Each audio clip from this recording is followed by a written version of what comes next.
Hi friends, welcome to daily dose. This is Keerthana Muthyala. అందరూ ఎలా ఉన్నారు? హోప్ అందరూ బాగున్నారని అనుకుంటున్నాను. ఈ రోజు ఒక స్పెషల్ న్యూస్ ని మీ ముందుకి తీసుకొచ్చాను. విక్టరీ వెంకటేష్ ఈ పేరుకి పరిచయం అవసరం లేదు, ఎందుకంటే ఎన్నో సినిమాల్లో నటించి తనకంటూ ఒక సుస్థిరమైన స్థానాన్ని సంపాదించుకున్నారు. బొబ్బిలి రాజా ఈ మూవీ గురించి అందరికీ తెలిసే ఉంటుంది కదా.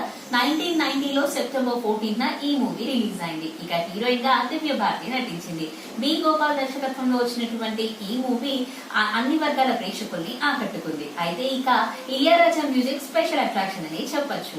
పాటలు ఇప్పటికీ మనం హమ్ చేస్తూనే ఉంటాం. ఈ సినిమా కనుక టీవీలో వస్తుంటే అలా అతుక్కుపోయి చూసే ప్రేక్షకులు ఇప్పటికీ ఎందరో ఉన్నారు.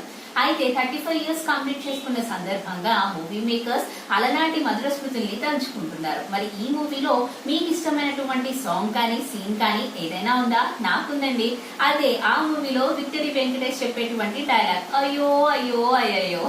ఆ మేనరిజం చాలా బాగుంటుంది కదా. సో మీరేమనుకుంటున్నారు ఈ మూవీ గురించి? అండ్ ఈ మూవీ వచ్చి 35 ఇయర్స్ కంప్లీట్ అయింది కాబట్టి మీకు ఇష్టమైన సీన్ కానివ్వండి, పాట కానివ్వండి, డైలాగ్ కానివ్వండి, ఏదైనా ఉంటే కామెంట్ సెషన్ లో చెప్పండి. ఈ ఇన్ఫర్మేషన్ మీకు నచ్చినట్లయితే లైక్ చేయండి, షేర్ చేయండి అండ్ సబ్స్క్రైబ్ చేయడం మాత్రం మర్చిపోకండి.